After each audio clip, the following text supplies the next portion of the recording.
Muy buenas noches, distinguida concurrencia. La Academia Nacional de Medicina le da la cordial bienvenida a esta sesión extraordinaria de incorporación como académico de número del académico asociado doctor Sergio Recuenco Cabrera.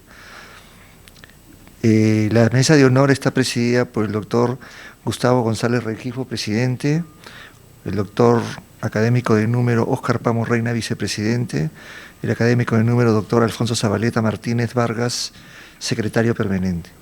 Saludamos la presencia en la sala de distinguidas autoridades académicas e instituciones académicas, invitados, amigos. Procederemos a pasar la lista simbólica de asistentes. Daniel Alcides Carrión. Hay quórum, señor presidente, lo invito a abrir la sesión. Se abre la sesión.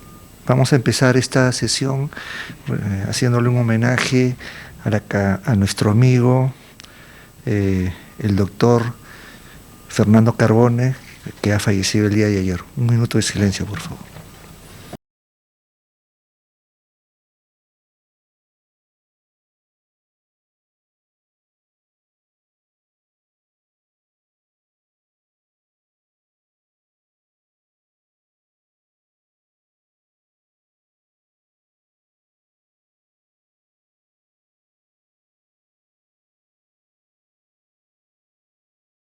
Muchas gracias.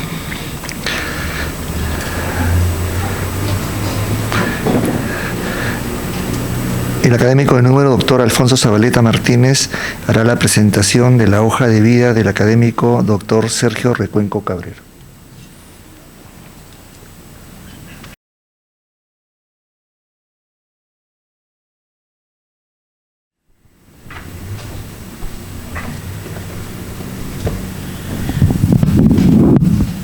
Muy buenas noches, señor presidente de la Academia Nacional de Medicina, doctor Gustavo González Rengifo, señor vicepresidente de la Academia Nacional de Medicina, doctor Óscar Pamo, doctor Sergio Recuenco, distinguidos académicos, eméritos de número, asociados, señoras y señores, autoridades académicas presentes. El día de hoy voy a hacer la presentación de la hoja de vida del doctor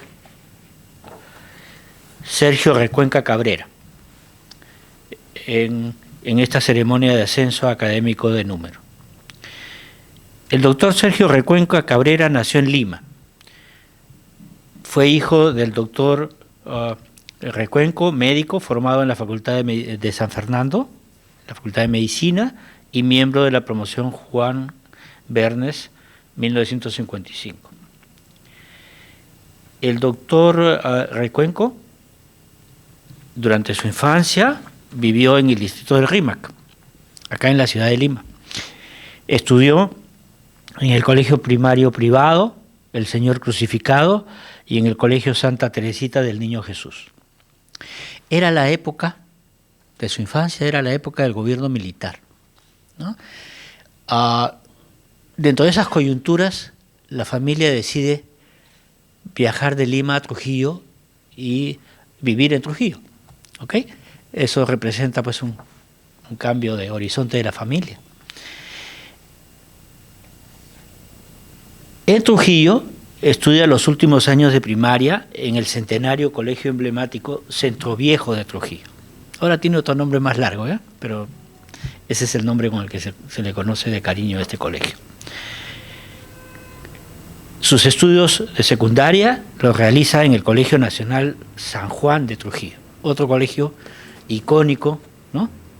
Clásico, muy reconocido en el centro de Trujillo. ¿Okay? Al terminar el colegio, el doctor Recuenco quería ser músico. Su pasión era la música. ¿Okay? Y en particular el piano. Quería tocar piano. Le apasionaba la música. Y tan es así que ingresa y estudia en el conservatorio de música en Trujillo. ¿Ok? Entonces la pregunta es, ¿de dónde sale la orientación vocacional médica del doctor Recuenco, ¿no? Si él quería ser músico y estaba estudiando música, ¿no? En un momento determinado, evidentemente, surge la idea vocacional, ¿no? ¿Voy a seguir hacia la música o voy a hacer otra cosa? En ese hacer otra cosa, él toma la idea y la convicción y la decisión después de estudiar medicina, ser médico. ¿Y de dónde salieron pues las ideas de ser médico, no? ¿Por qué? ¿Por qué ser médico si estaba al otro lado del arte, no? Bueno,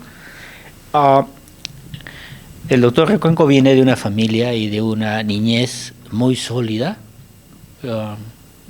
con formación religiosa muy importante, ¿no? Y de ahí surge un deseo de servicio, en ese momento cristiano, ¿no? Dentro del círculo familiar.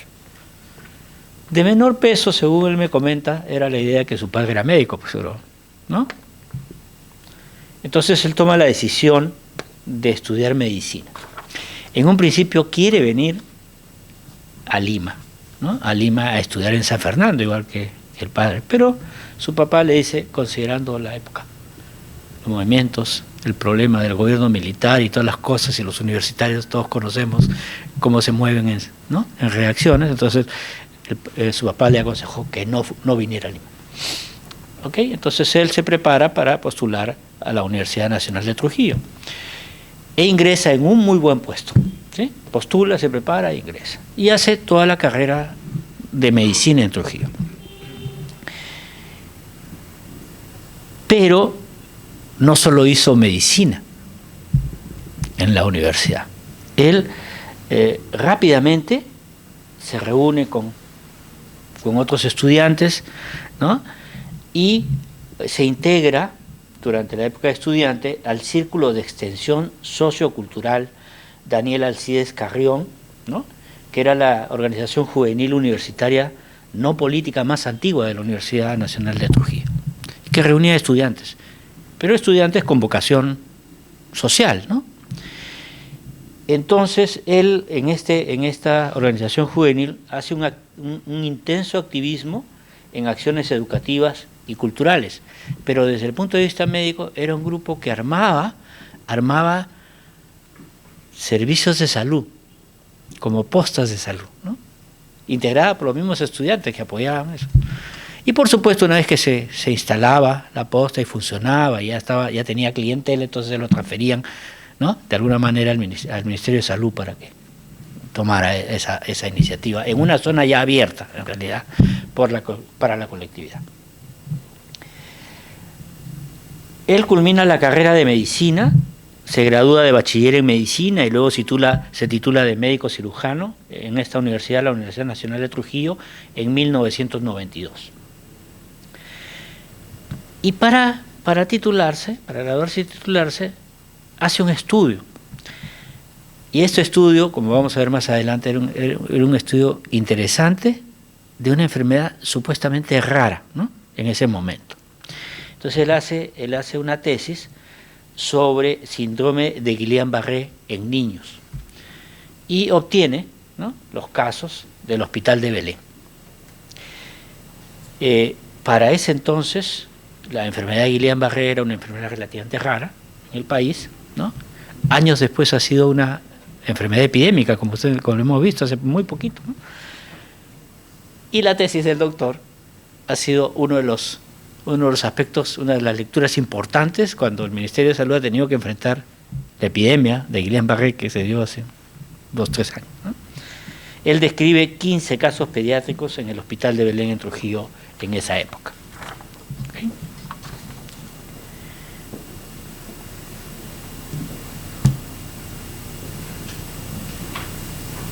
Aquí quisiera hacer un paréntesis por algo que nos une dentro de la amistad, ¿no? Forjada ya hace algunos años, ¿no? Y una afición que nos une de alguna manera, ¿no? Entonces deseo hacer un paréntesis en este momento para ocuparme de un detalle interesante de la vida del doctor Sergio Recuenco, porque se inicia ahí, también en esa época de la vida, ¿no? Cuando terminaba la escuela, entra a la universidad, entonces él otra actividad que desarrolla es esta que voy a comentar.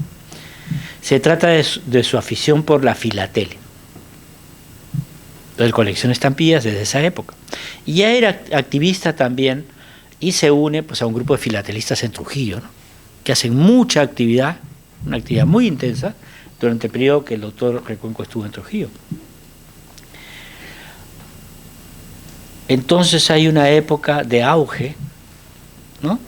El grupo de los filatélicos en Trujillo, hacen muchos sellos, muchos matasellos, en fin, se mueve el coleccionismo, en una época en que no había internet, por supuesto, ¿no? Ahora el internet facilita mucho las cosas.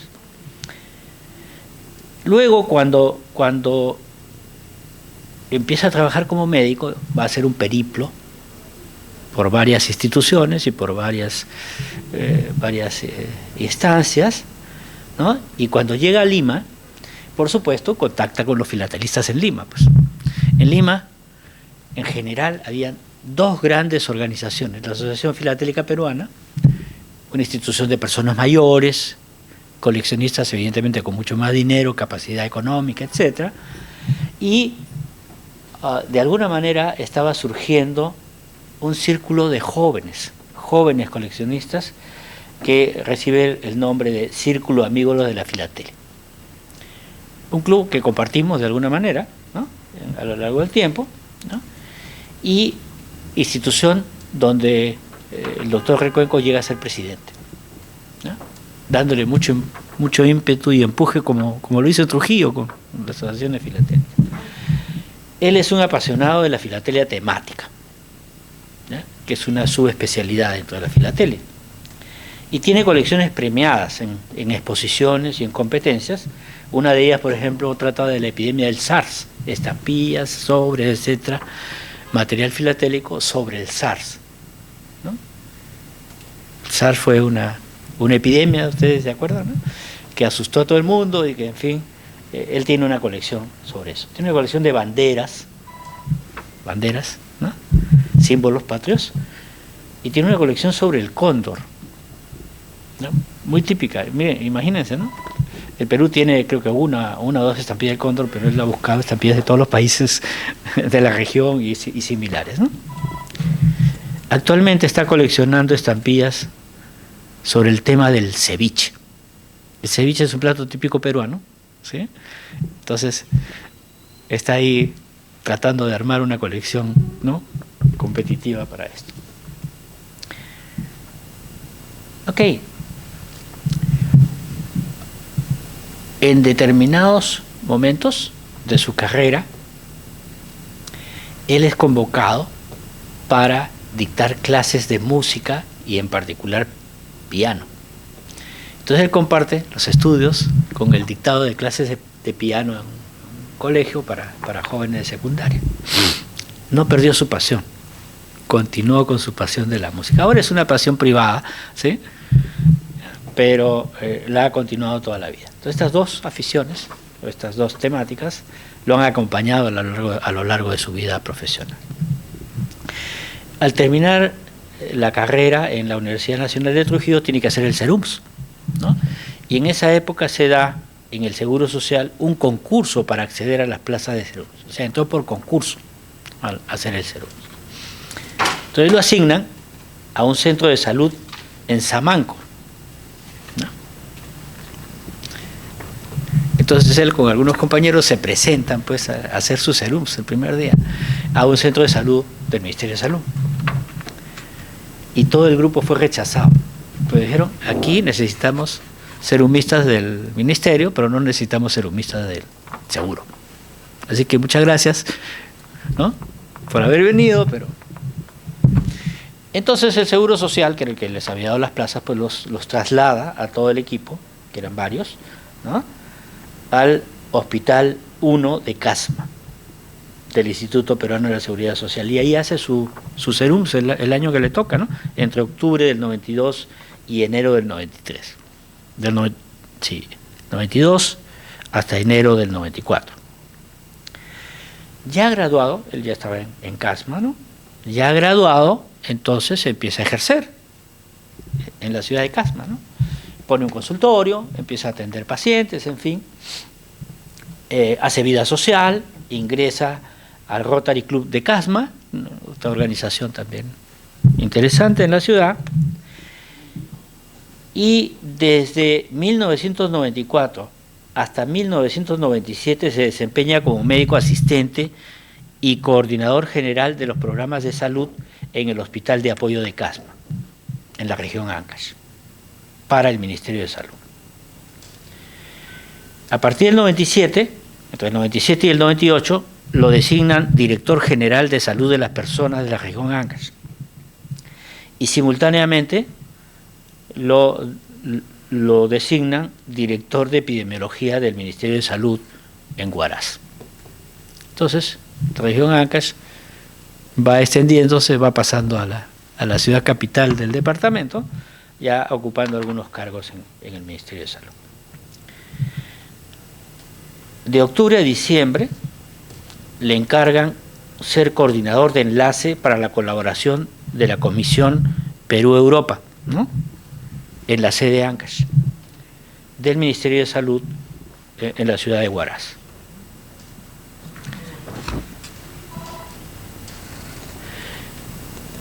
Entre enero del 99 y julio del 2000 se desempeña como jefe de área de notificación epidemiológica de la Dirección General de Epidemiología del Ministerio de Salud, o sea, viene a Lima, de Huaraz pasa a Lima, siempre en la misma línea, ¿no? ¿Ok? Entre febrero del 2001 y mayo del 2002 fue asistente estudiantil y realizó una pasantía de verano en el programa de zoonosis en Albany, en New York, en Estados Unidos. ¿Cuál era el tema de la pasantía? Es algún tema que le va a guiar la vida de alguna manera en la especialización que él va a hacer después en la maestría y el doctorado, ¿no?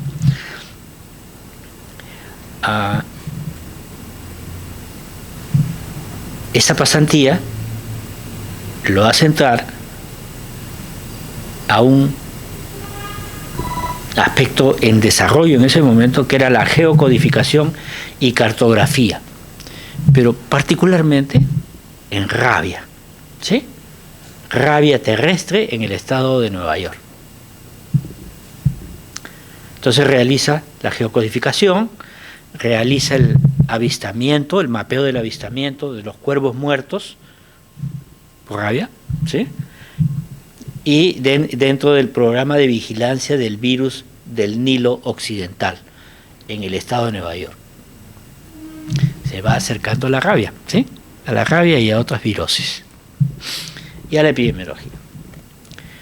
Del 2000 al 2002 estudió la maestría en salud pública con concentración en epidemiología en la Escuela de Salud Pública de SUNY University en Albany, en Nueva York, bajo una beca Fulbright, ¿no?, otorgada por el Departamento de Estado de los Estados Unidos. Entre el 2002 y el 2006 realiza su doctorado, también en la misma universidad, en la misma área. Ahí tenían un programa interesante de rabia en desarrollo, ¿no? Entonces, estudia el doctorado en salud pública con concentración en epidemiología en esta universidad, en SUNY University en Albany, ¿no?, en ese periodo, y se gradúa en el 2006.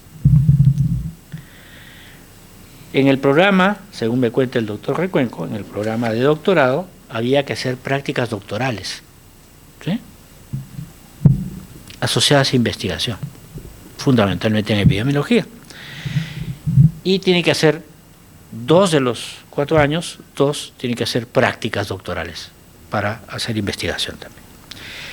Entonces, las prácticas doctorales de junio a noviembre del 2002 se realizó en el programa de enfermedades transmitidas por artrópodos, ¿sí?, en la universidad, el SUNY University de Albany, y realiza estratificación de la enfermedad de Lyme, ¿sí?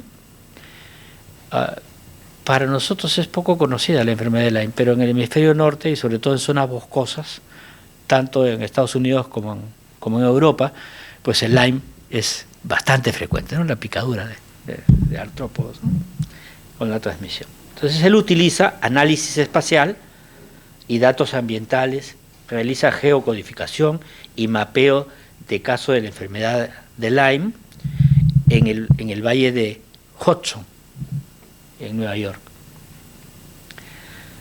Y por supuesto, se aproxima al uso avanzado de tecnología informática para el análisis de enfermedades. ¿Ya? Está entrando en la punta de lanza del momento para estas enfermedades. De enero a agosto de 2003 hace su segundo periodo de prácticas doctorales en el programa de zoonosis, también en la misma universidad, en Albany, en el estado de Nueva York, y ahora el tema es diferente. Analiza los costos de la profilaxis antirrábica humana post-exposición. Vacuna más inmunoglobulina. Con énfasis en la exposición a la rabia del mapache y la búsqueda de ahorros potenciales para el uso de la vacuna oral contra la rabia.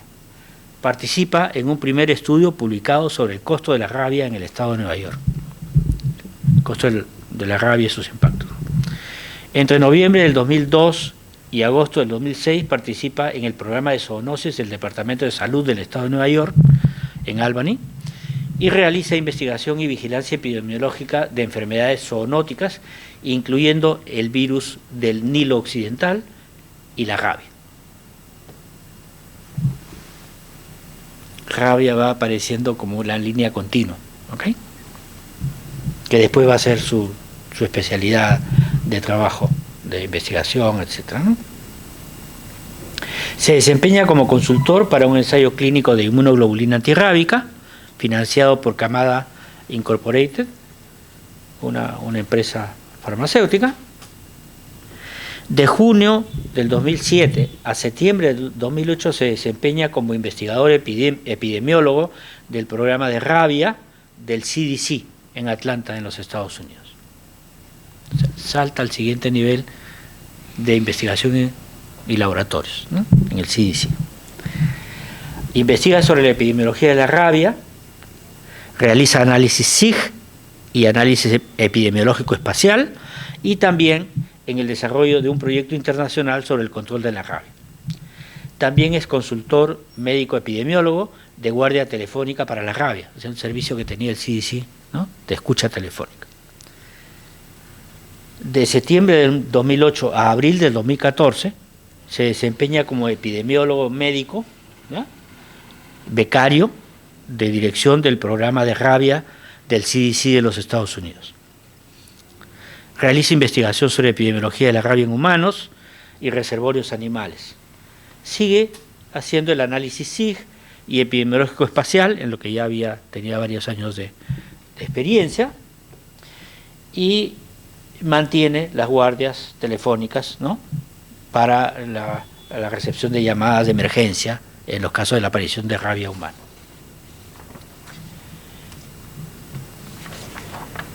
En abril del 2014, el doctor Recuenco vuelve al Perú, ¿sí? Pero vuelve al Perú, como decimos nosotros, repatriado. Investigadores con potencial que están en el extranjero, los traemos de vuelta al Perú para que, ¿no?, apoyen al desarrollo de la medicina y la salud nacional. Entonces, en abril del 2014 retorna al Perú y asume el cargo de director general del Centro Nacional de Salud Pública en el Instituto Nacional de Salud del Ministerio de Salud. 2 meses después yo asumo la subjefatura del Instituto Nacional de Salud y lo conozco al doctor Recuenco. Y como anécdota podría decir, durante el tiempo que interactuamos se formó los grupos de intervención rápida del Instituto Nacional de Salud. ¿Qué era lo que pasaba? Había problemas en cualquier parte del país, ¿no?, con cualquier brote epidémico. Entonces había que desplazar desde el Ministerio, sede central, epidemiología y el INS, desplazar equipos de especialistas que fueran al sitio, llegaran lo más rápido posible, detectaran, tomaran muestras, mapearan la situación y regresaran para confirmar los análisis, tener una idea de lo que estaba pasando, ¿no? Entonces al doctor Recuenco le tocó la parte de tener al personal de laboratorio ultra especializado del INS en la sede central en Lima, listos para subirse al primer avión que hubiera después que se diera una noticia. Este sistema permitió ver una serie de casos de brotes epidémicos en el país, ¿no? Y por supuesto darle una atención más rápida, ¿no?, y certera en el diagnóstico y en la medida de lo que se iba a implementar. Algo que no había existido nunca en el país, se hizo gracias al apoyo y la participación del doctor Recuenco en el caso particular del instituto, ¿no? Él ocupa el cargo de director general hasta enero del 2016. En paralelo, ¿no?, desde el 2011, o sea, incluso antes de regresar al Perú, el doctor Recuenco ya era considerado un consultor, o sea, un especialista consultor en rabia que podía ser llamado para ir a los diferentes países a dar, cuando hubieran brotes epidémicos, ir a dar el apoyo y las directivas, ¿no? Entonces, desde el 2011 hasta la fecha, el doctor Recuenco ha realizado y participado en misiones de consultor temporal de la Organización Panamericana de la Salud, OPS, y Panaftosa. Ha realizado misiones cortas como experto en rabia en Ecuador, Nicaragua, Bolivia, República Dominicana, Haití, Guyana, Colombia y México. Ha ido a los diferentes países por el tema de la rabia, ¿no? Su función principal era absolver consultas sobre la rabia humana, sobre las vacunas antirrábicas, sobre la inmunoglobulina, hacer evaluaciones de los programas nacionales de rabia de los países visitados y diagnóstico de casos humanos de rabia. Esta labor, por supuesto, es ampliamente reconocida, ¿no?, por los gobiernos de los diferentes países. En el 2020 labora por un tiempo corto en el sector privado, ¿ya? Participa como jefe de epidemiología de la Clínica San Gabriel, que pertenece al Grupo San Pablo, en la ciudad de Lima. En el 2021 a 2023 fue investigador principal en el Centro de Estudios Clínicos de la Universidad Peruana Cayetano Heredia. Entonces, como vemos, el doctor Recuenco es un experto nacional en rabia, por toda la formación y la experiencia que ha acumulado en estos años. El doctor Recuenco es autor de 6 capítulos de libros sobre rabia, libros sobre temática, donde está incluido un capítulo de rabia. Ha escrito también un manual técnico del Ministerio de Salud sobre el tema, una monografía técnica que está disponible en internet de forma gratuita, un reporte técnico. Y además es autor principal y coautor de 60 artículos científicos publicados en revistas, ¿no?, en revistas muy prestigiosas de tipo científico a nivel internacional. También, por supuesto, ha participado en numerosos congresos y reuniones científicas de la especialidad. El doctor Recuenco es editor en varias revistas, la más resaltante es la revista One Health Emerging, Zoonotic and Environmental Diseases, la sección de microbiología médica, desde el 2021 hasta la fecha. Y es miembro del comité editor de otras 7 revistas internacionales de la especialidad. Total 8. Hay 8 revistas donde él es miembro editor o del comité editorial. En la docencia, el doctor Recuenco se ha desempeñado como profesor de la Facultad de Medicina Veterinaria en la Universidad Peruana Cayetano Heredia, tanto en pre como en posgrado, en el periodo 2016 a 2022, también como profesor de la unidad de posgrado de la Facultad de Medicina de San Fernando, como profesor de Epidemiología y Salud Pública de la Universidad Nacional de Trujillo en el año 2017, y desde 2016 a la fecha se desempeña como profesor asociado de la Facultad de Medicina de San Fernando en la Universidad Nacional Mayor de San Marcos en Lima. Y también es investigador asociado en el Centro de Excelencia en Investigación, el CIT-BM, de la Universidad Nacional Mayor de San Marcos. En relación a grupos de trabajo internacionales y de investigación, el doctor Recuenco es miembro fundador y miembro del Amazon Tropical Bites Initiative y también es miembro de otros 5 grupos de trabajo y grupos científicos de expertos a nivel internacional. Ha organizado 3 cursos internacionales y dictado 2 cursos online para Panaftosa, y ha coorganizado el primer Congreso Peruano Científico Nacional de Estudiantes de Medicina, ¿no? Hace algunos años. Por supuesto, a lo largo de su carrera pues han ido viniendo los premios, ¿no? Los premios y las distinciones. Entre ellos figuran, por citar solamente algunos, de una larga lista, el premio Daniel Alcides Carrión, 2022, de la Universidad Nacional de Trujillo, el premio Héroes de la Rabia, ¿sí?, del 2020, otorgado por Mercer Random, ¿no?, en el área que ve la salud animal, el Oscar P. Largi Award en 2019, el reconocimiento de la Dirección de Calidad en Salud, ¿no?, del Ministerio de Salud, entre otros, ¿no? Durante la Semana de la Calidad del año 2015 del Ministerio de Salud le dieron una distinción también por su trabajo, ¿no? También tiene una distinción, 2 distinciones del CDC, 2 reconocimientos, y tiene la medalla del CDC, ¿no?, a aquellos que trabajaron intensamente en una de las varias epidemias que el CDC, ¿no?, tenía que atender en un momento determinado. Hace muy poquitos días ha recibido la distinción al mérito del Colegio Médico del Perú, ¿no?, y en nuestra academia él es académico asociado, y el día de hoy lo estamos promoviendo a académico de número. Quisiera comentarles y volver a la filatelia, ¿sí? El doctor Recuenco ha sido uno de los impulsores de la estampilla de la academia que hemos visto, ¿no?, la estampilla, el sobre, en fin, la colección. Esa estampilla resultó el trabajo intenso de varias personas ante Serpos, ¿no?, para sacar la estampilla, ¿sí? Se demoraron casi 5 años en lograrse que saliera la estampilla. Eso fue parte también del trabajo que reconocemos al doctor Recuenco.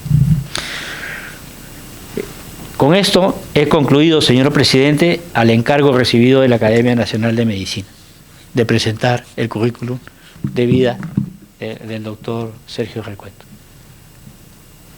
He dicho, señor.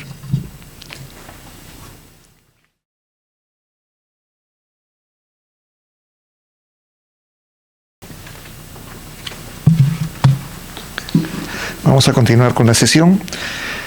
A continuación, el secretario permanente académico de número, doctor Alfonso Zabaleta Martínez Vargas, dará lectura a la resolución de incorporación del doctor Sergio Recuenco.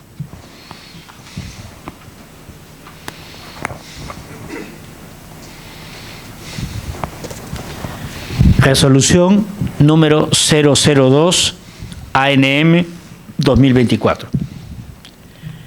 Considerando que el académico asociado señor doctor Sergio Elí Recuenco Cabrera reúne los requisitos estatutarios y reglamentarios para ser reconocido en la categoría de académico de número de la Academia Nacional de Medicina, con el informe favorable del Comité de Calificaciones y Premios y la aprobación de la sesión de gobierno del 24 de octubre de 2024, se resuelve conferir al académico asociado, señor doctor Sergio Elí Recuenco Cabrera, la categoría de académico de número, que se le reconocerá a partir de la fecha. Comuníquese y archívese. Lima, 19 de noviembre de 2024. Académico de número, doctor Gustavo González Rengifo, presidente. Académico de número, Alfonso Zabaleta Martínez Vargas, secretario permanente.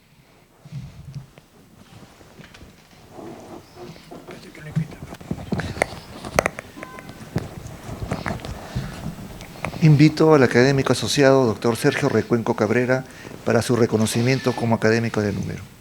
Doctor González. Buenas noches, señor académico asociado Sergio Recuenco. Me es muy grato imponerle la medalla que a partir del día de hoy lo ubican como académico de número de nuestra Academia Nacional de Medicina. Sepa usted defender estoicamente todas las actividades y darle todo el esfuerzo necesario para el desarrollo de nuestra academia.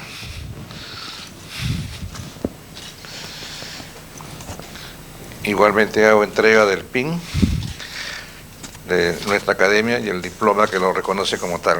Muchas felicitaciones, ¿no?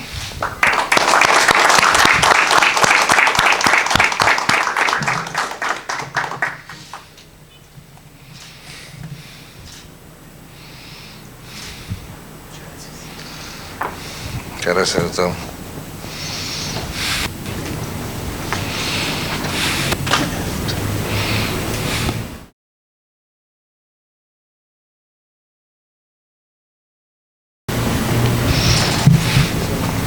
Invito al académico de número, doctor Sergio Recuenco Cabrera, a hacer el elogio del académico de número, doctor Hernán Miranda Cueto, y a continuación la presentación de su trabajo de incorporación titulado Radio Humana en la Amazonía Peruana, Paradigmas de Control en Evolución. Muy buenas noches, señor doctor Gustavo González, presidente de la Academia Nacional de Medicina, señor doctor Óscar Pamo, vicepresidente de la Academia Nacional de Medicina, señor doctor Alfonso Zabaleta, secretario permanente de la Academia Nacional de Medicina, distinguidos académicos, distinguida concurrencia y mi familia y otros amigos que me están viendo por el Zoom. Buenas noches. Bien, hoy tengo el honor de presentar el elogio al doctor Hernán Miranda Cueto, quien además de distinguido académico de número de la Academia Nacional de Medicina, desarrolló su carrera como investigador y docente en la Facultad de Medicina de la Universidad Nacional de Trujillo, donde yo estudié. Desde su fundación hasta en 1958 hasta el año 2009, cuando él fallece y era profesor emérito. Son 48 años de labor docente del doctor Hernán Miranda Cueto, que lo vincula a la fundación, a la imagen de la Facultad de Medicina de Trujillo. El doctor Hernán Miranda Cueto nació en Huancavelica, estudió en la Facultad de Medicina de San Fernando, Universidad Nacional Mayor de San Marcos, en la que se gradúa de bachiller en medicina, médico cirujano, y luego de doctor en medicina, en la Universidad de Sao Paulo, Brasil, donde se convierte también en médico tropicalista. Casado con la doctora Mili Troncoso, a quien también hemos conocido todos los estudiantes, porque siempre era parte de las actividades que el doctor hacía, tuvo 5 hijos, de los cuales 4 de ellos heredaron alguna afición, vocación por las carreras médicas y de la salud. El doctor Miranda inicia su vinculación con la Universidad Nacional de Trujillo el 20 de septiembre de 1955, al conformar la comisión organizadora de la Facultad de Medicina de la Universidad Nacional de Trujillo, la misma que fue presidida por el doctor Heraclio Holguín Pinillos, una de las personas más importantes que están homenajeadas en la Facultad de Medicina en Trujillo.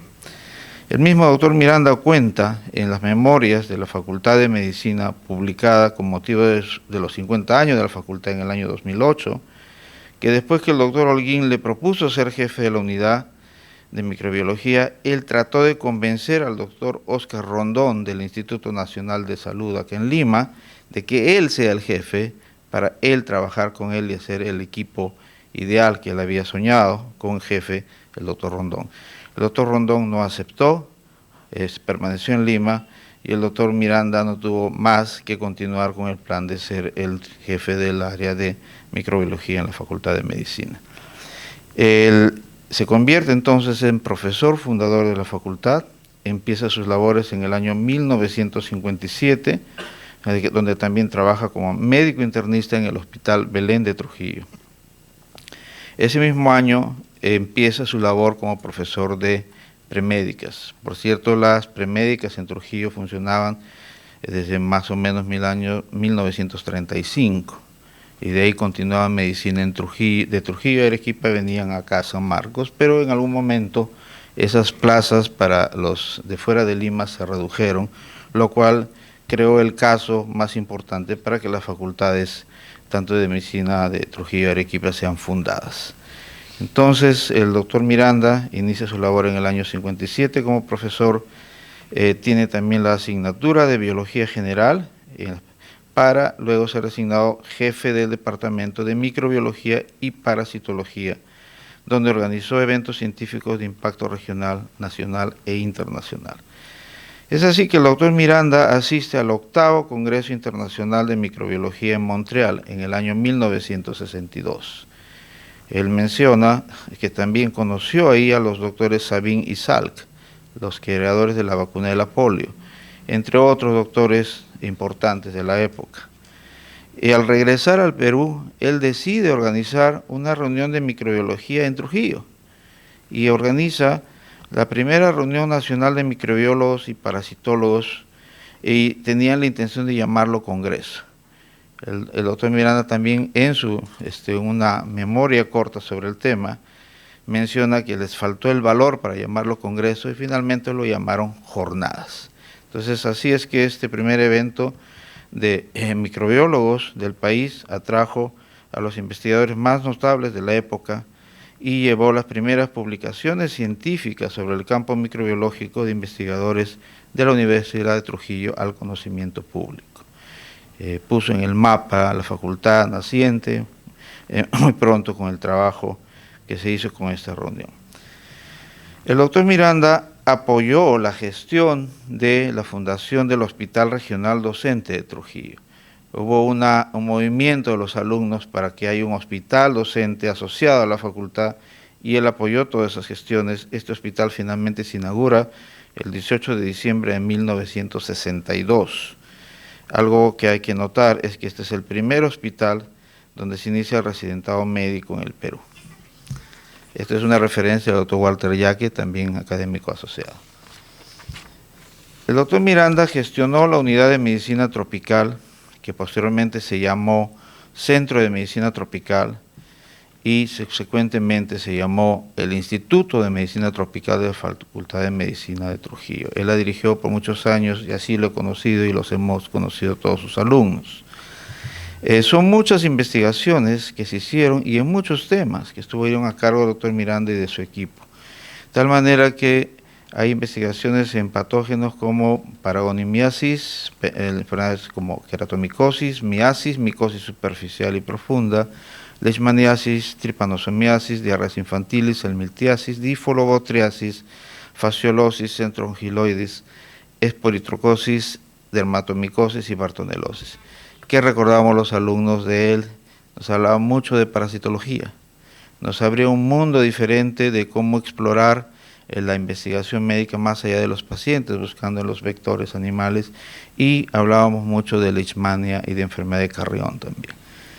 Yo fui alumno del doctor Miranda, y como muchos alumnos de la Facultad de Medicina de la Universidad Nacional de Trujillo, cultivamos una amistad con un maestro cuya conversación siempre estaba plena de ciencia y cultura a la vez. Era incansable e interminable sus conversaciones. Sin embargo, siempre terminaban en una iniciativa, sea cultural o científica, de tal manera que los que conversábamos con él ya sabíamos que íbamos a tener una tarea después.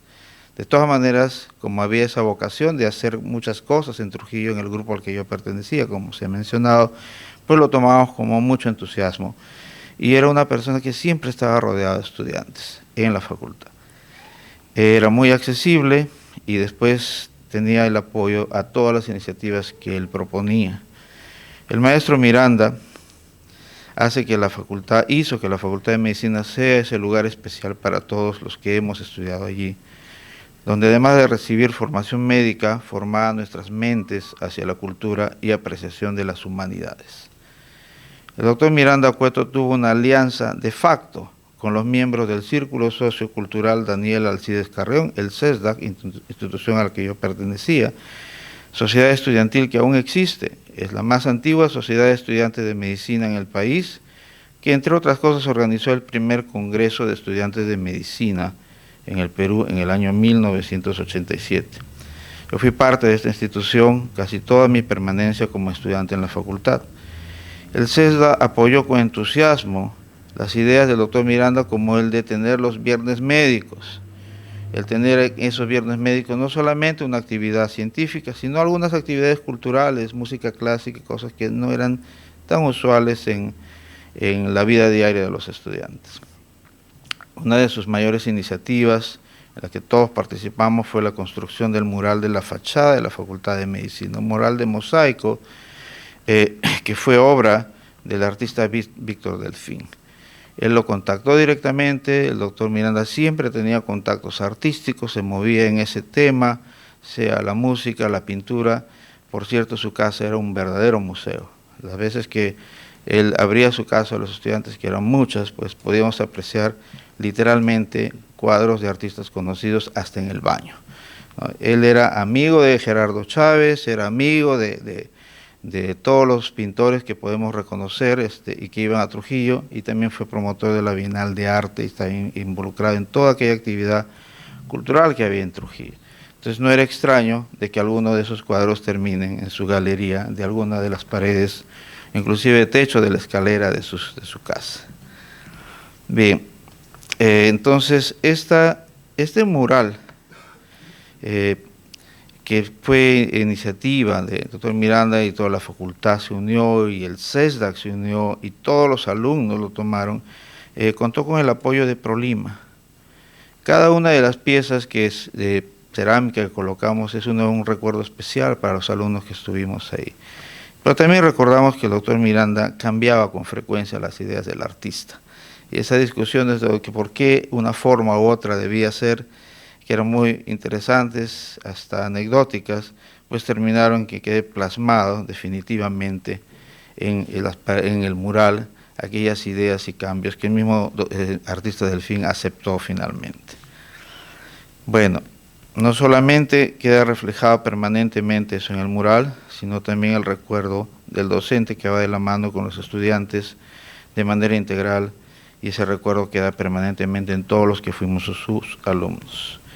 El doctor Hernán Miranda Cueto exaltó el honor de asumir la misión excelsa de acompañar a la juventud en la búsqueda de verdad y de justicia. Y esto que estoy leyendo ahora es un fragmento, y voy a terminar este párrafo con el que voy a terminar este elogio, que él escribe en tercera persona en su memoria, cuando él cuenta la fundación de la Facultad de Medicina. Entonces él mismo habla de sí mismo, y él dice: el doctor Hernán Miranda Cueto exaltó el honor de asumir la misión excelsa de acompañar a la juventud en su búsqueda de la verdad y la justicia. Y pone entre comillas lo que él obviamente dijo ya con palabras: la materia ha encontrado su espíritu y comienza a caminar hacia un destino prodigioso. En esta escuela no ha pasado ni tradiciones, todo queda por delante como una mañana que llega a raudales, para que sembremos en él nuestros anhelos y nuestro idealismo. Y con esto me quedo con un recuerdo permanente del amigo, del profesor, del docente, y descubriendo que fue el académico también miembro de esta Academia Nacional de Medicina. Gracias.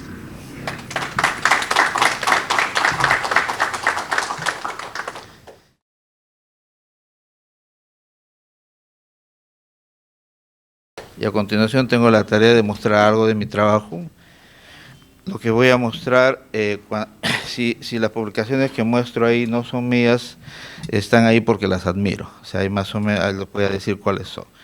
Lo importante es hablar de un tema que estoy seguro no todos lo conocen muy bien, de manera que podamos entenderlo.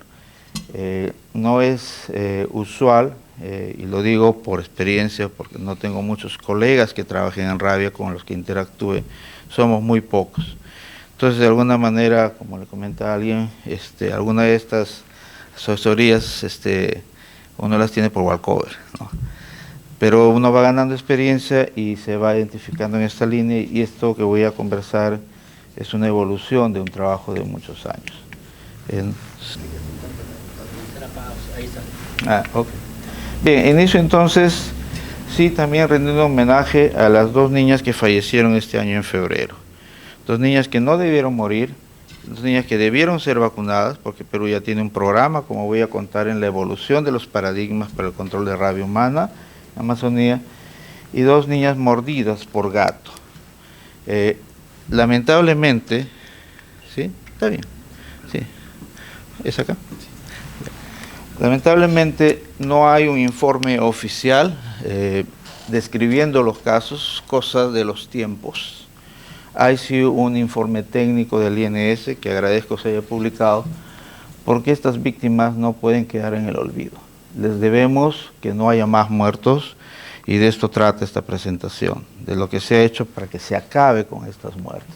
Estas muertes no debieron ocurrir. 2 niñas de 8 a 10 años, teniendo un programa nacional que ya vacuna, solo que hace 13 años que vacunaron y no regresaron.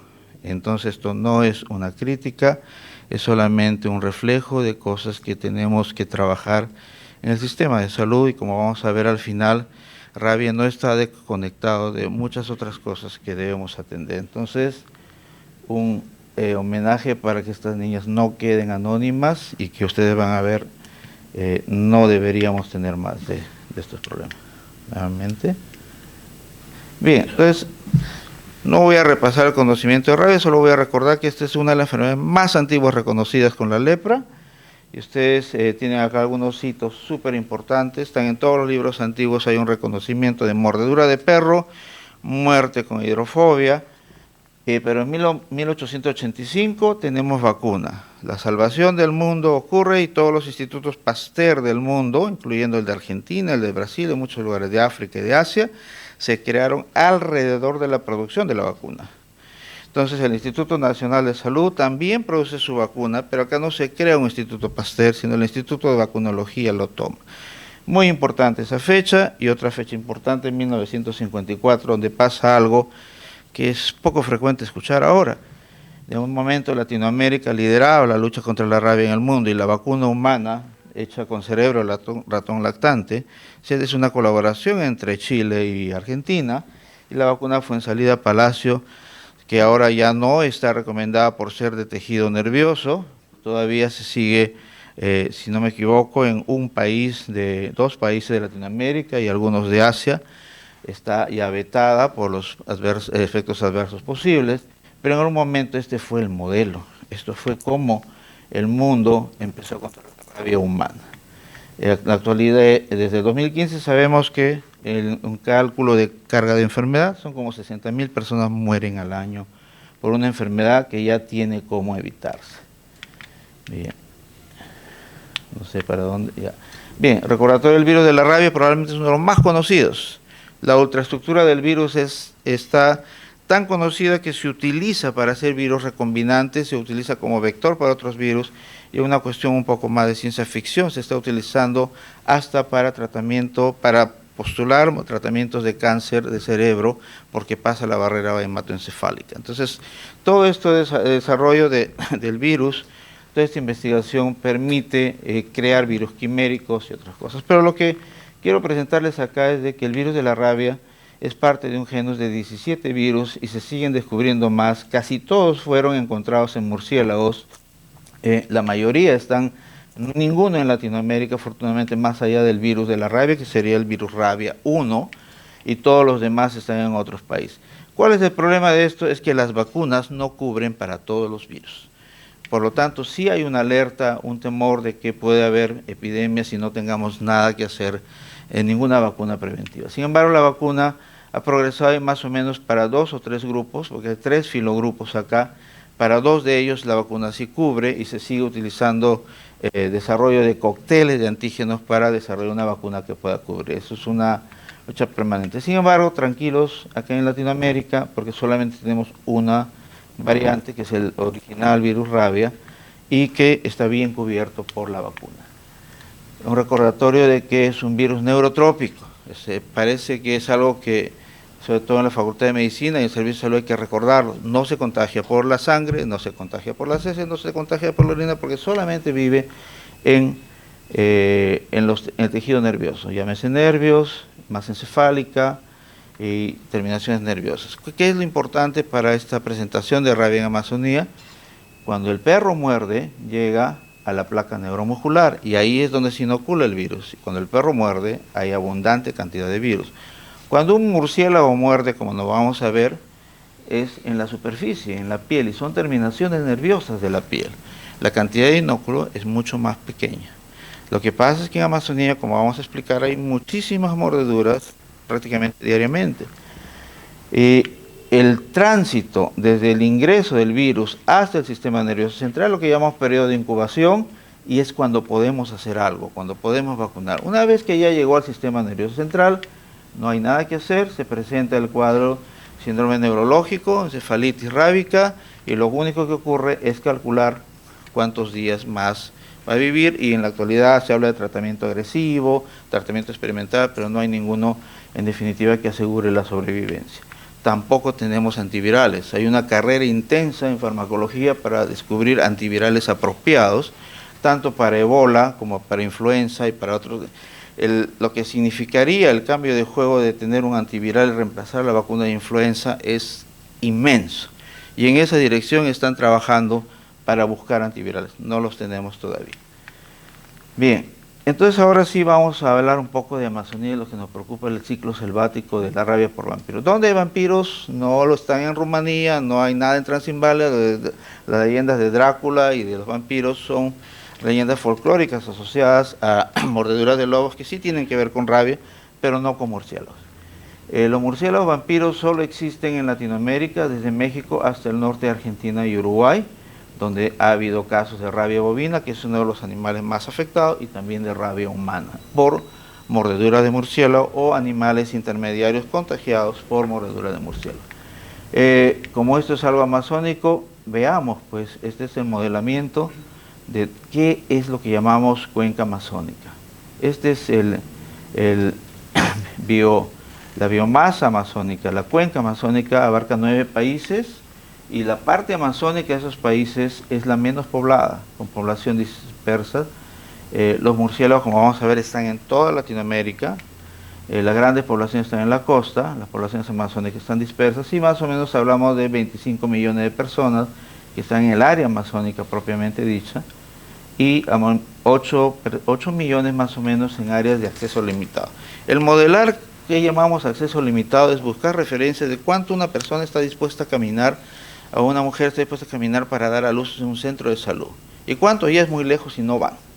Y eso para cuestiones graves. Y más o menos no hay mucha referencia en Perú, recién están emergiendo ese tipo de estudios.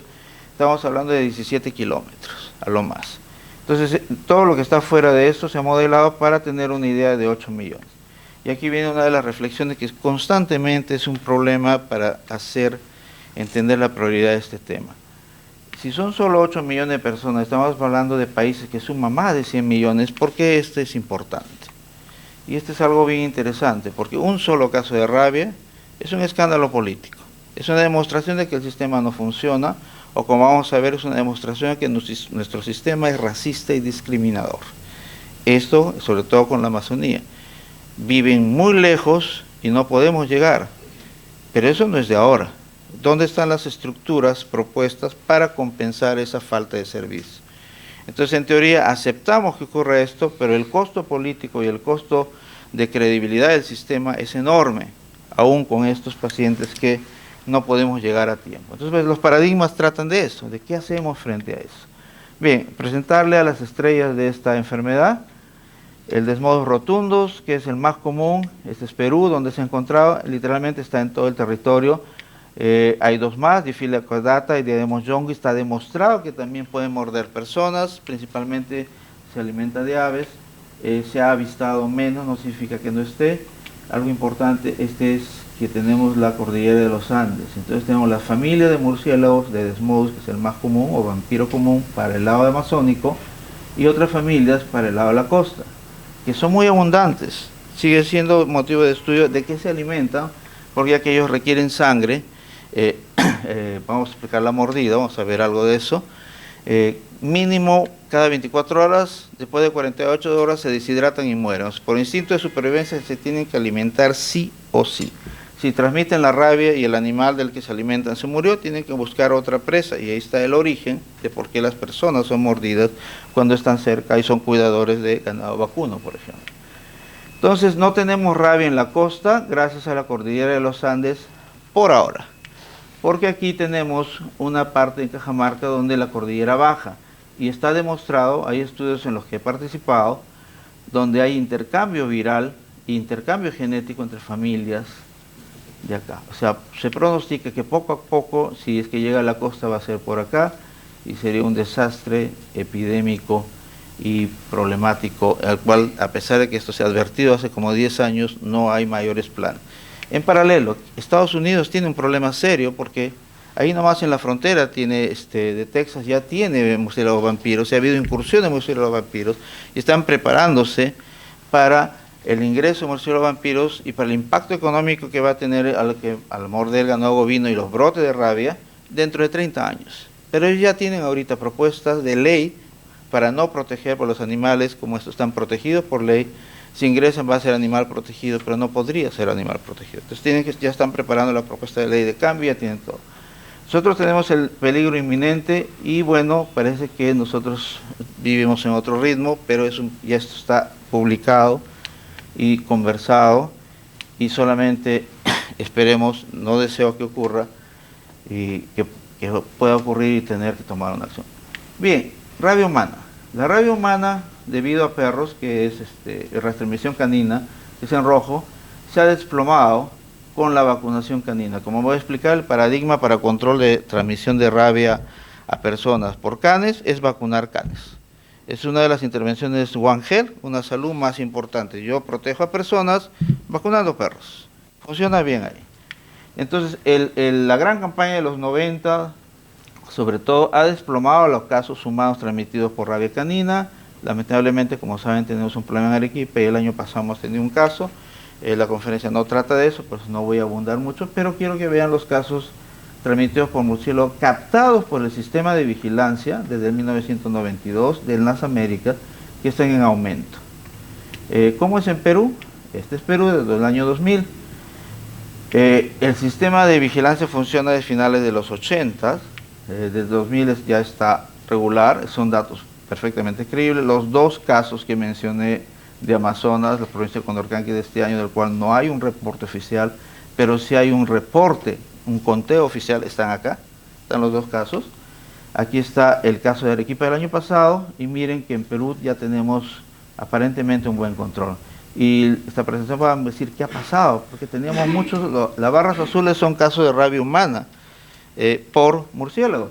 ¿Qué ha pasado acá? Fue un cambio de paradigma que ha creado una intervención que es pionera en el mundo y que vamos a explicar. Bien, este es un murciélago vampiro mordiendo un animal. ¿Por qué el animal no se da cuenta? Entonces, ¿cómo muerde el murciélago? El murciélago es un animal muy paciente. El murciélago vampiro es el único que puede, entre comillas, caminar. Con sus codos avanza, tantea a la persona o el animal y si está profundamente dormido no se va a mover. Si se mueve un poquito, se regresa y espera. Espera a ver qué pasa y calcula que ya esté profundamente dormido y cuando ya está profundamente dormido empieza a lamer. La saliva no tiene anestesia, como se creía.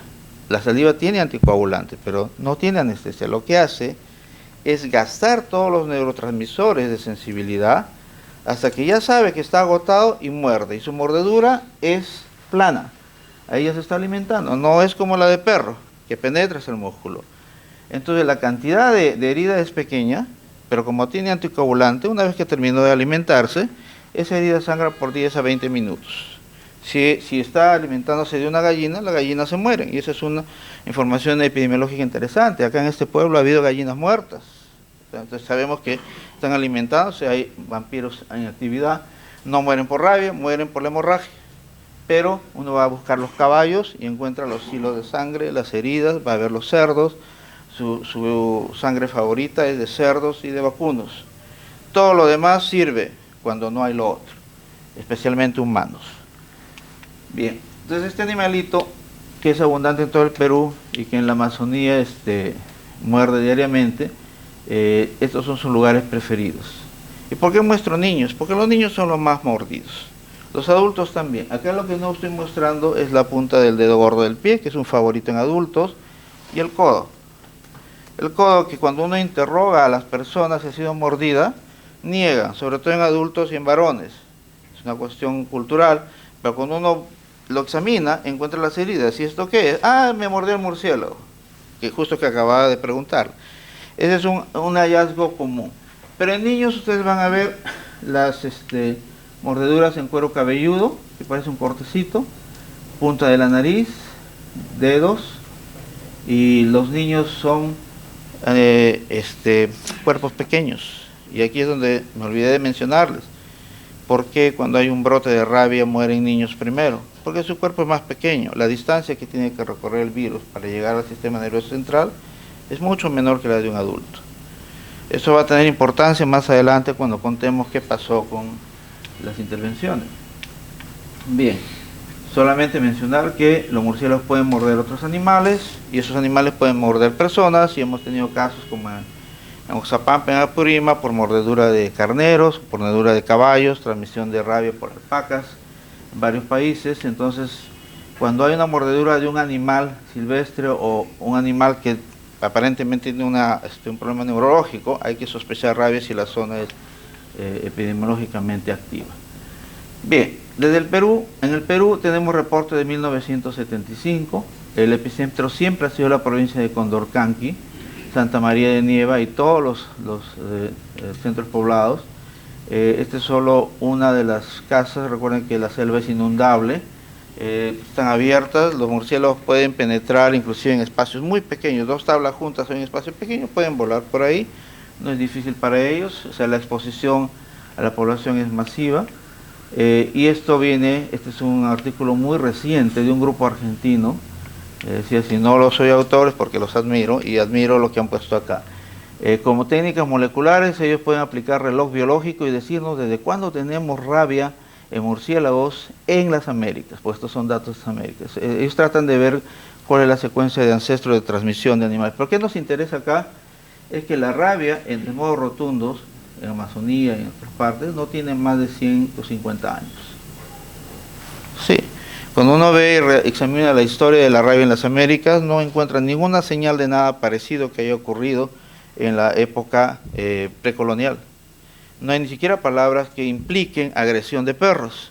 Y las representaciones de animales, de murciélagos existen, pero como símbolo de poder. Y en una corona del rey de Sicán, ustedes tienen un murciélago vampiro en parte de la corona. Un símbolo de poder o de las cualidades de vuelo o la capacidad de... recuerden, se alimentan de sangre. En la cosmovisión, alimentar de sangre es poseer a las otras personas o tener control. Entonces no era raro esas cosas, pero no había enfermedad, no hay ninguna señal que lo indique. Finalmente tenemos alguna evidencia molecular de que corresponde con lo que hemos visto.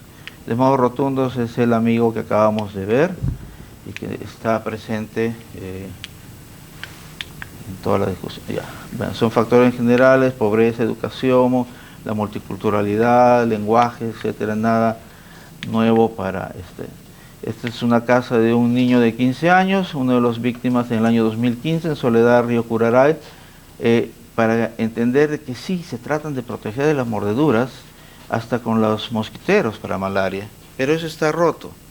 ¿Por qué? Porque no hay recursos, o porque no hay buena educación. Por ahí pueden entrar los murciélagos, por estas rendijas pueden entrar los murciélagos. Bien, entonces ahora presentemos el primer paradigma. El primer paradigma para eliminar la rabia, que dice, muerto el perro acaba la rabia. Es un refrán, eso ni siquiera es algo empírico de la medicina. La idea de eliminar la causa para eliminar el efecto se llevó a cabo y fue floridamente utilizado en la Lima colonial, o Lima republicana. 1850, Pancho Fierro representa cómo mataban perros. Entonces el aguatero, el que llevaba agua en la ciudad, pero además tenía ingresos extra para matar a los perros callejeros que se consideraban una peste, una incomodidad.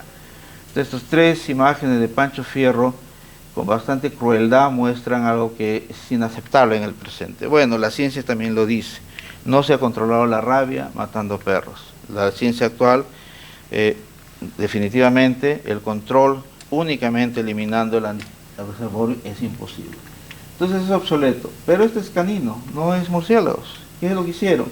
Se trasladó ese concepto de eliminar reservorios y en los años 70, el doctor Lord, un mexicano, y con Raúl Flores Crespo, hicieron toda esta propuesta de vampiricidas. Y deben haber escuchado mucho la eliminación de vampiricidas. ¿Qué es un vampiricida? Es un anticoagulante en crema en un ungüento que le ponen en la espalda del murciélago. Aquí es donde la biología del murciélago es útil para las propuestas de control.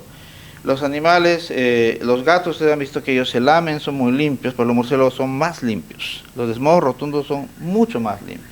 Ni bien llegan a la familia, pues están, sea su refugio un árbol, una caverna, se lamen entre ellos, se limpian. Entonces estos animalitos, si le ponen un vampiricida anticoagulante, van a llegar y los van a matar de hemorragia. Warfarina y otros se han utilizado desde los años 70 y se utilizan hasta ahora, pensando de que eliminando los murciélagos vamos a controlar la rabia. Pues miren, este es el estudio que se hizo con el grupo de Straker, participé en esto, y lo que estamos demostrando es que en vez de controlar la rabia, 50 años de su aplicación, lo que ha hecho es empeorar la rabia. ¿Qué es lo que sucede? Los murciélagos pueden sobrevivir, así también algunas especies animales pueden sobrevivir a la rabia y son inmunes permanentemente, no son más susceptibles. Un murciélago puede vivir hasta 30 años.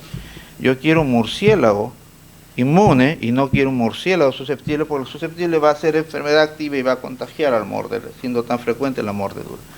Entonces yo, al eliminar al murciélago que es inmune, lo que estoy creando es un nicho ecológico abierto para que sea llenado por nuevas poblaciones susceptibles. Algo que todos hemos aprendido en el COVID, lo de la inmunidad de rebaño, los susceptibles, y el RO y todas esas cosas. Si yo elimino a los que son vacunados, por ejemplo, y como personas nuevas que son susceptibles, estoy creando un potencial nicho para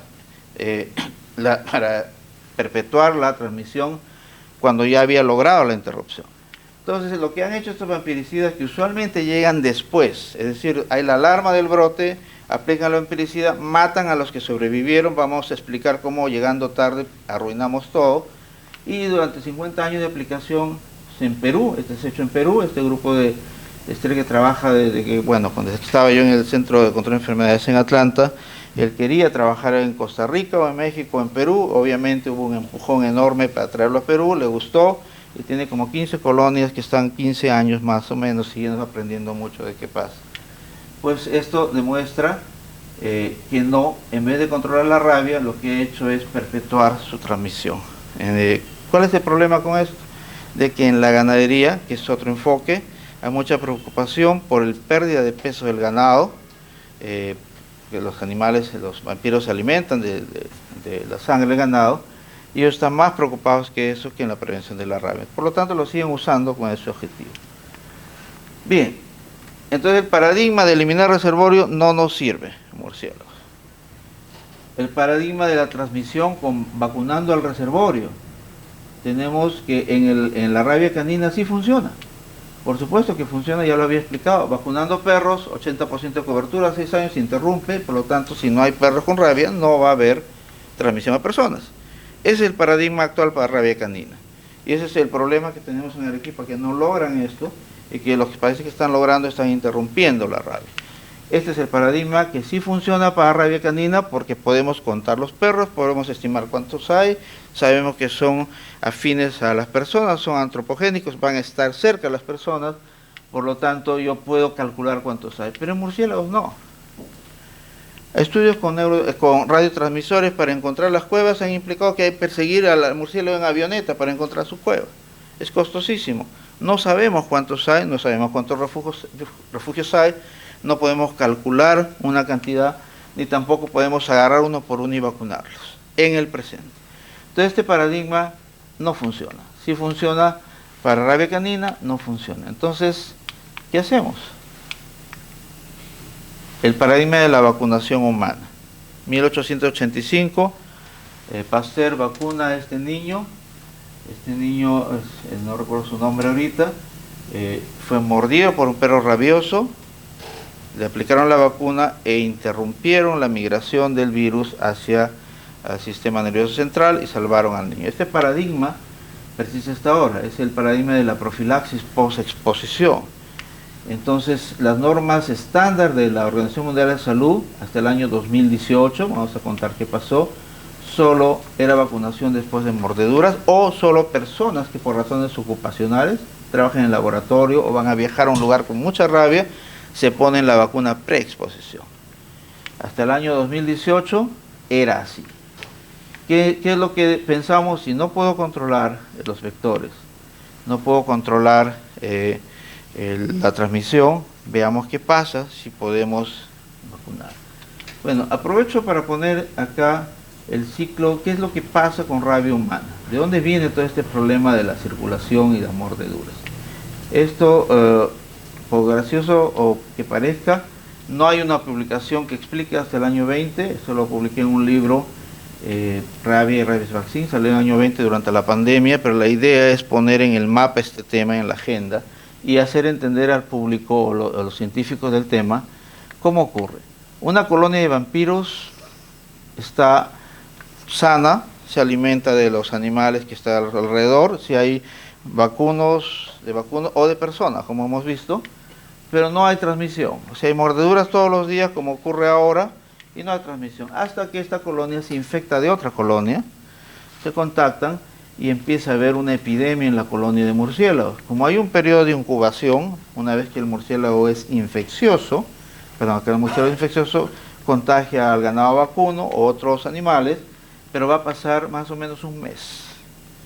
En ese mes, los murciélagos que tienen que morir van a morir entre 40 y 60%, y más o menos entre 40 y 60 sobreviven, y ya pasó la epidemia en esa colonia, pero ahora empezó la epidemia en murciélagos, en bovinos. Los bovinos mueren y agricultura se puede enterar si está cerca, pero como en la Amazonía viven lejísimos, ni siquiera saben si hay ganado o no. No se enteran. La población no tiene conciencia que es importante, y los murciélagos de otras colonias que están mordiendo estos animales, un animal de estos, una vaca puede sostener 10, 20, hasta 30 murciélagos cada noche. Por eso es que la pérdida de sangre es importante, pero el animal no muere. Cuando la vaca se muere, y también los estudios que se han hecho sobre el tema demuestran que hay fidelidad. Es decir, el murciélago regresa a la misma vaca. O sea, mañana tiene que alimentarse de nuevo, regresa a la misma vaca, hasta que no la encuentra y tiene que buscar como sea. Entonces, cuando ya no la encuentra, empieza a buscar como sea, empieza a morder personas. Entonces, primero hay un brote de rabia bovina, y cuando empieza a morder personas, porque acá se están muriendo las vacas, dentro de un mes va a haber un brote de rabia humana. Esa secuencia es conocida, pero no está bien publicada. Y esta secuencia hay que decirlo. Hay que educar de que más o menos es lo que hay que preguntar cuando tenemos una caso de sospecha de rabia. ¿Ha habido en su comunidad muerte de otros animales? Ganado porcino, ganado bovino, equino. Bien, ¿qué es lo que ocurre?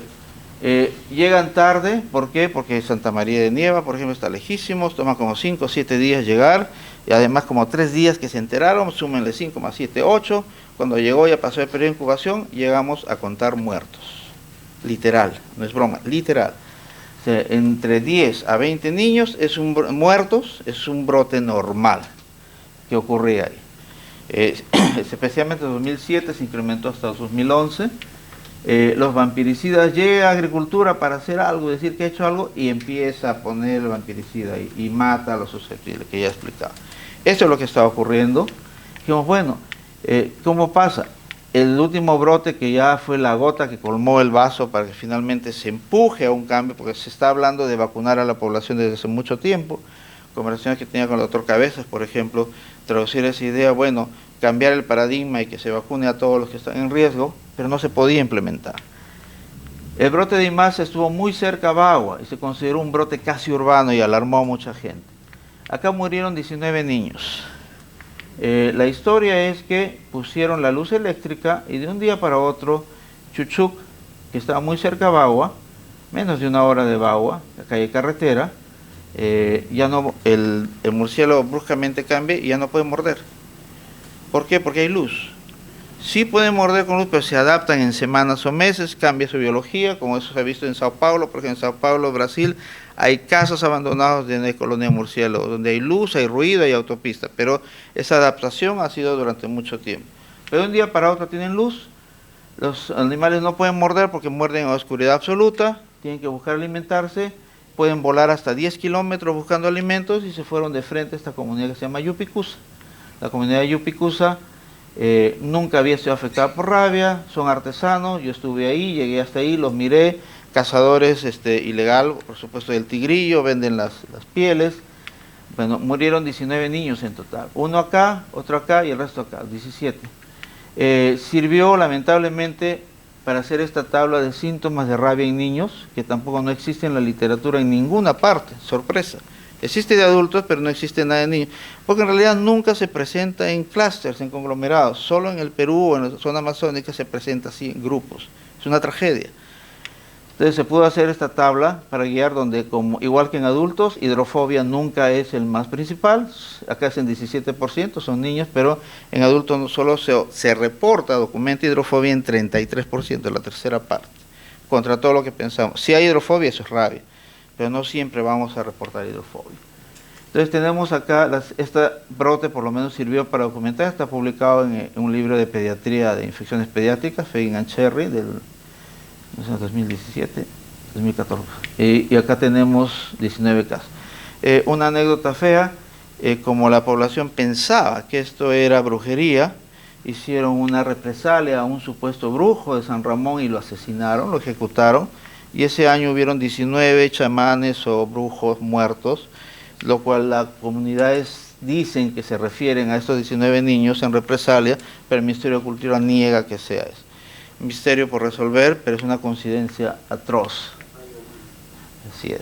Bien, entonces, ¿qué hicimos? Muy bien, el gobierno necesitaba empujones o evidencia de decir, acá hay mucha exposición, viajamos a 50 kilómetros del epicentro, que es Condorcanqui, a encuestar personas, que encontramos todas las casas, tenían por lo menos un mordido, o sea, la mordedura era importante, todas las personas, de todas las personas, 88% estaban mordidos, pero algo que sí fue importante, nunca reportado, es que encontramos 11% de personas con anticuerpos contra la rabia que nunca habían sido vacunadas y tampoco habían sobrevivido a la enfermedad.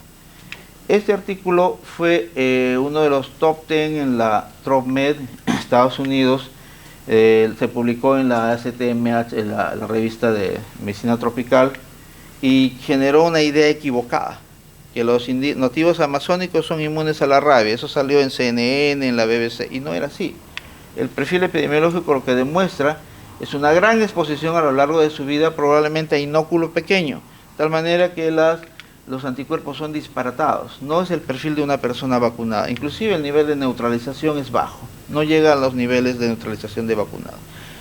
Entonces, esta evidencia y otras circunstancias como la donación de vacuna en un laboratorio permitieron que el país entre a ser un nuevo paradigma. O sea, por primera vez en la historia, en el mundo, se hace un programa de vacunación masiva a toda la población en riesgo preexposición, sin importar si fueron mordidos o no.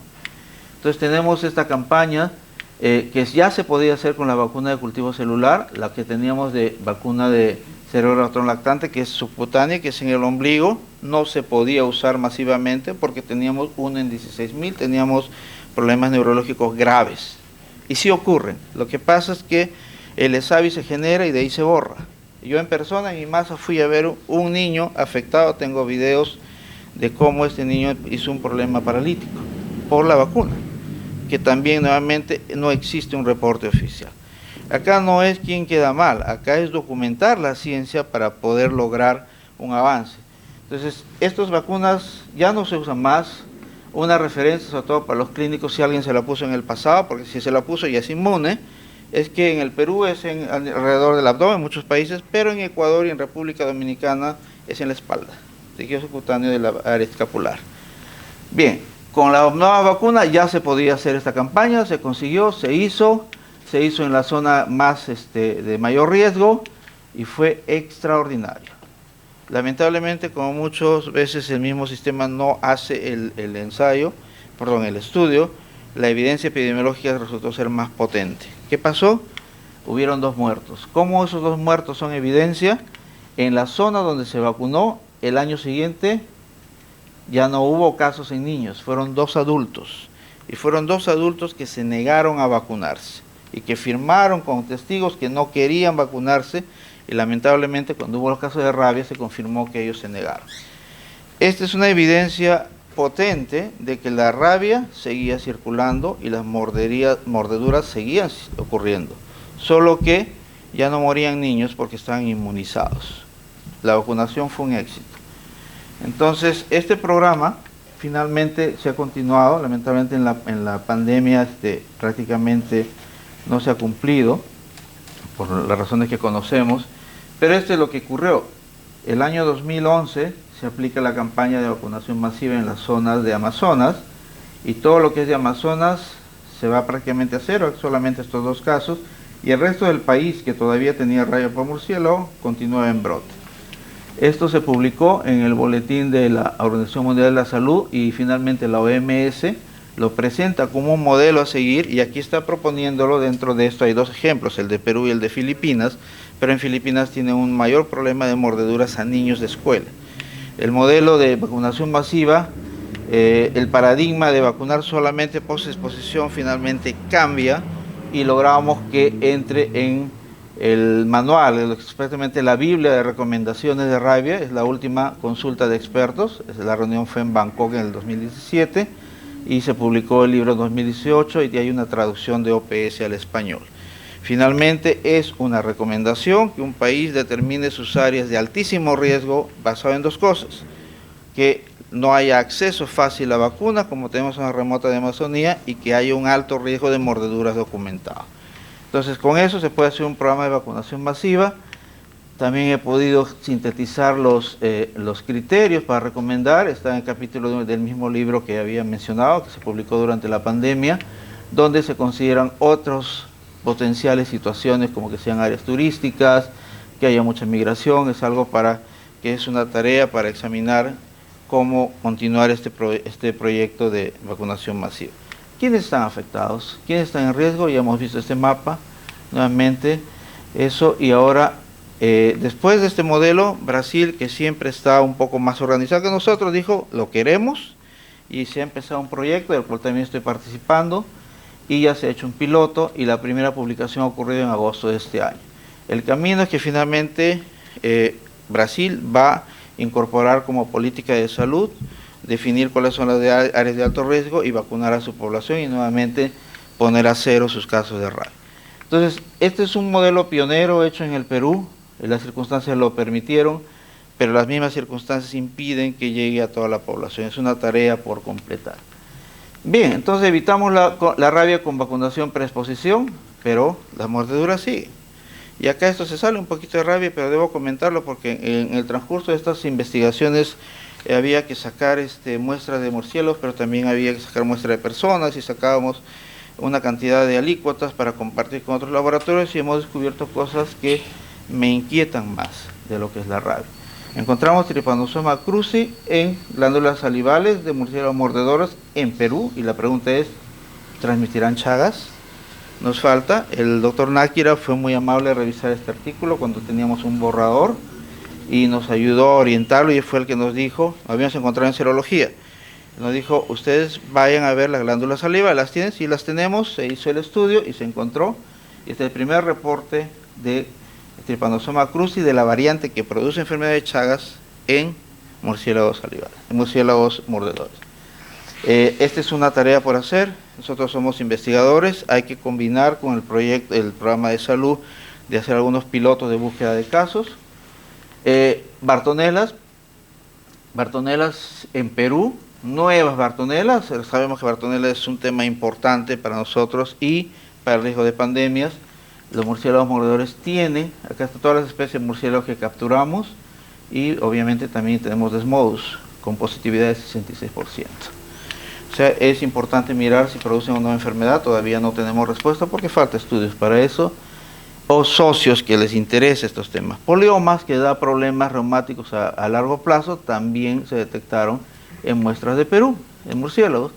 Y este es otro de los artículos que no he hecho, pero admiro, que es un grupo mexicano encontró leptospira en Desmodus rotundus, en el murciélago vampiro. O sea, es un tema para explorar. ¿Habrá acá en el Perú? ¿Tiene algo que ver en la transmisión? Este es algo bastante importante. Durante el año 2009 hubo una gran alarma por el tema de influenza, y cuando encontramos influenza A en Guatemala, y después lo verificamos en Perú también, se generó en el CDC muchísima alarma por el potencial riesgo. Bueno, esto de acá es una anécdota que parece un poco frívola, pero tiene sentido. El Centro de Control de Enfermedades tiene una oficina que se llama Hollywood, Televisión y Salud Pública. ¿A raíz de qué se hizo esa oficina? A que sacaba muchas cosas incorrectas. Por ejemplo, el capítulo de rabia de Dr. House, los que han visto, el residente está con síntomas de rabia y vienen con una inyección salvadora, le aplican y se mismo se recupera. Pues completamente absurdo. O sea, nadie se recupera de encefalitis de rabia, más bien tiene que ver a bien los arreglos de funerarios.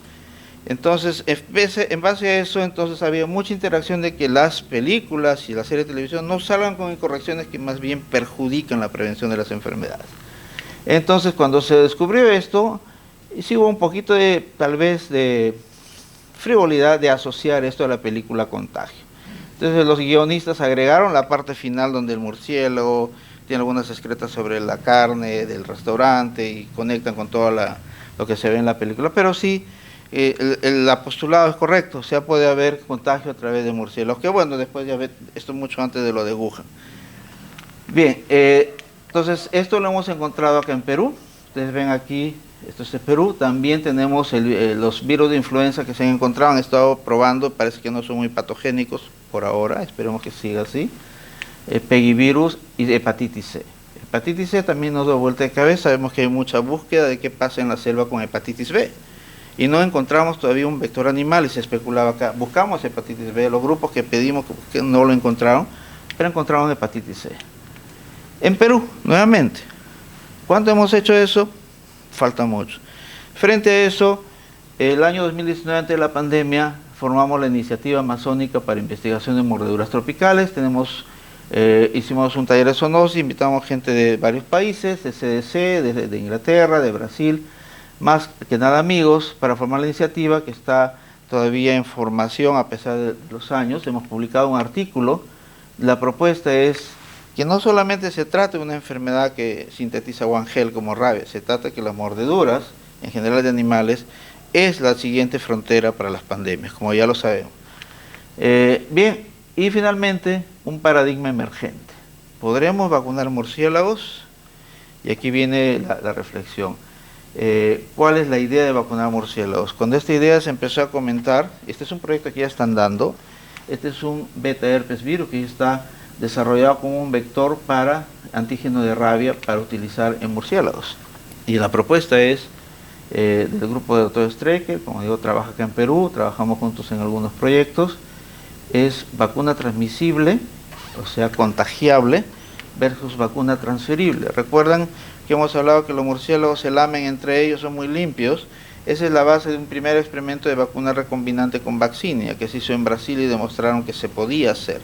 Pero la recombinante con vaccinia da el problema que personas o animales con contacto pueden desarrollar vaccinia, ¿no? Y en personas con inmunosupresión o embarazadas puede desarrollar problemas y muerte en vaccinia. Entonces, las recombinantes con vaccinia no es una gran idea soltarla en el medio ambiente, entonces han desarrollado vacunas genéticamente modificado este beta herpes virus y poniéndole antígenos de la rabia. Esta es la siguiente frontera. La controversia viene de que cuando expresamos esta idea, pero dice, yo no quiero un murciélago sano, yo no quiero un murciélago. Obviamente se entiende que va a generar controversia. Pero ¿cuál es el postulado de este proyecto? El postulado es que esto puede, más que ser un tema de rabia, puede ser una solución para potenciales pandemias o transmisión viral de los murciélagos. Esta es la siguiente frontera, está ocurriendo en este momento, se está construyendo un bioterio para murciélagos vampiros en la Facultad de Veterinaria en San Marcos. Se está presentando armando todos los protocolos para garantizar la seguridad y para poder trabajar bien estos conceptos. Pero el concepto de rabia finalmente empezó como una enfermedad y ahora está abierto ante el tema de exposición y el tema de poder controlar virus en el origen en los murciélagos. Vamos a ver, espero en el futuro poder compartir más de esto y creo que aquí termina. Muchas gracias.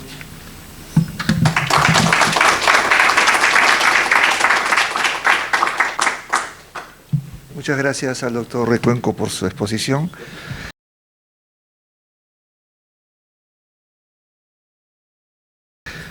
Invitamos al presidente de la Academia Nacional de Medicina, doctor Gustavo González Rengifo, para su discurso.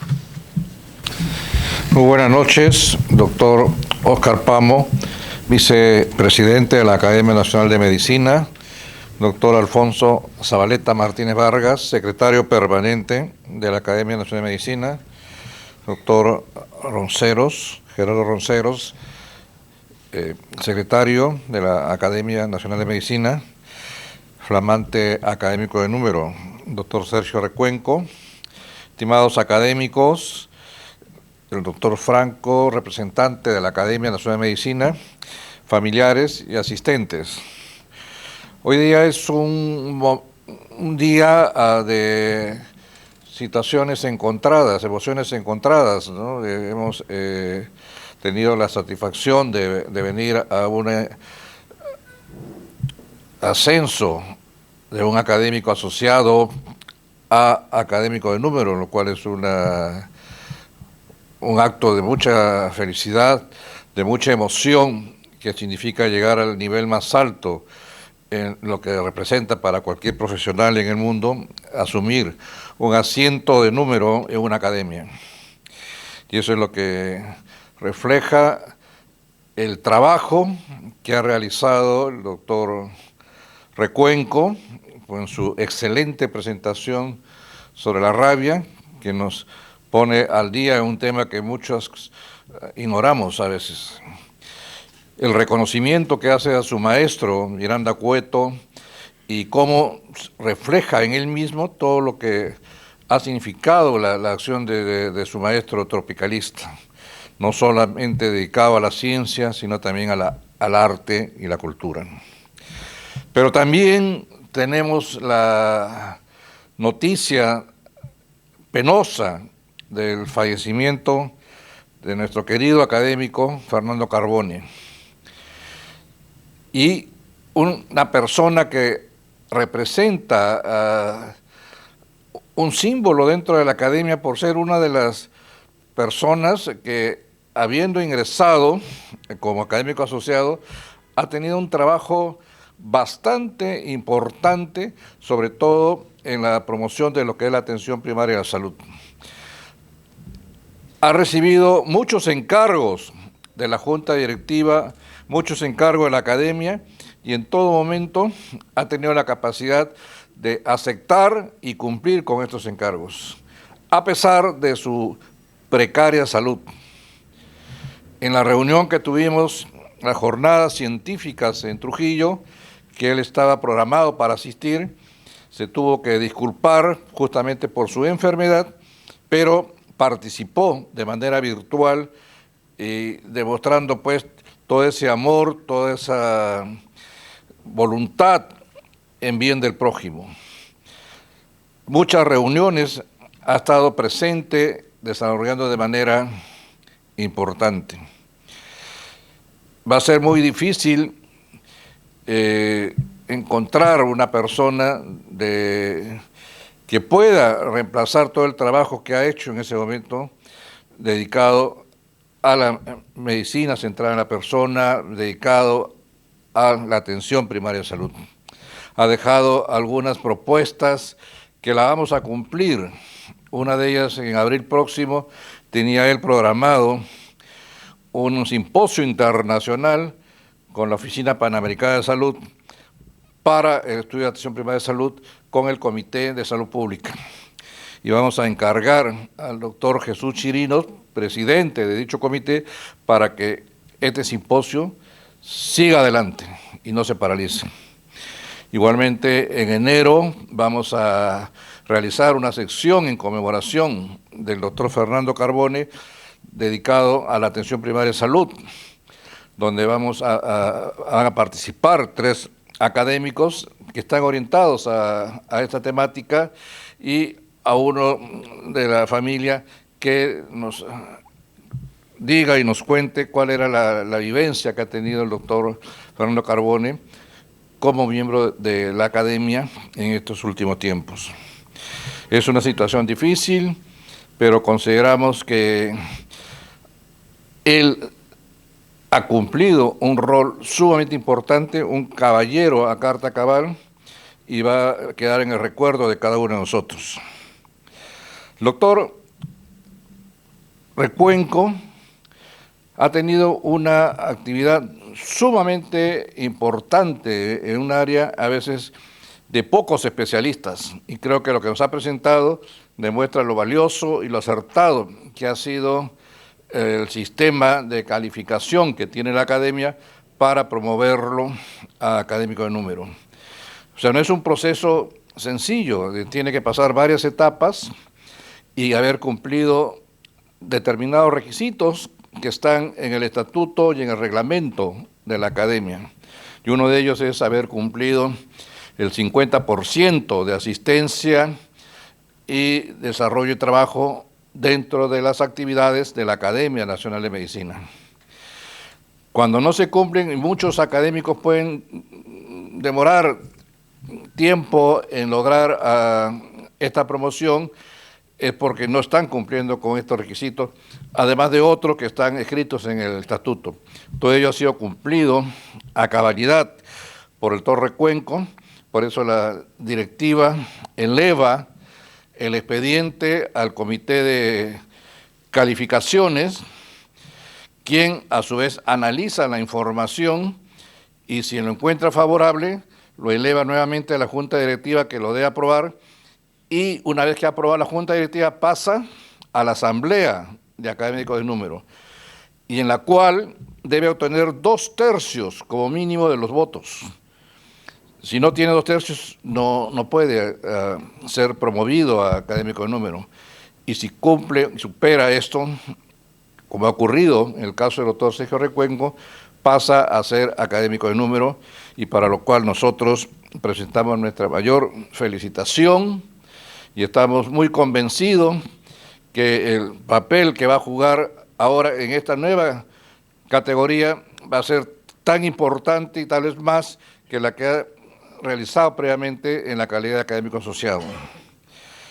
Es pues un día bastante difícil para nosotros, pero esa es la vida en que todos estamos llanos a aceptar, ¿no?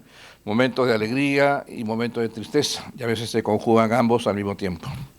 Yo quisiera agradecer al doctor Recuenco por la excelente presentación, tan didáctica, de un tema a veces tan difícil de entender, pero que nos enseña a graficar cuál es la situación de muchos sistemas de salud en el país, en zonas a veces tan abandonadas como las zonas amazónicas o las zonas altoandinas. Es por eso un orgullo para la academia tenerlo ahora en la calidad académico de número.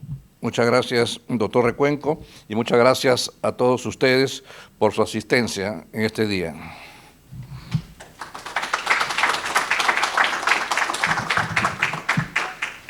Señoras y señores, nos place invitarlos a las actividades institucionales del mes de noviembre. El sábado 23 de noviembre habrá una tertulia académica. La expositora será la doctora Ruth Chay Solís, Universidad Nacional Mayor de San Marcos. El tema Caral Supe, la civilización más antigua de América, a las 11 de la mañana. El jueves 28 de noviembre se realizará la sesión extraordinaria de incorporación de nuevos académicos asociados, doctores Alan Viso Andrade, Carlos Cáceres Palacios, Walter Curioso Vilches, Miguel Farfán Delgado, Sonia Indacochea Cáceda, Manuel Núñez Vergara, Julio Piscoy Arbañil, Alejandro Rodríguez Hidalgo, Horacio Vargas Morga. El lugar, el auditorio de la Casa Honorio Delgado, Universidad Peruana Cayetano Heredia, a las 6 de la tarde. Señoras y señores, el programa de esta sesión ha concluido. Agradecemos su presencia. Invito al señor presidente a levantar la sesión. Distinguida concurrencia, agradecemos su presencia y los invitamos al cóctel que se servirá en el salón adjunto. Con su venia, señor presidente y miembros de la mesa de honor, los invitamos a la foto protocolar. Muy buenas noches.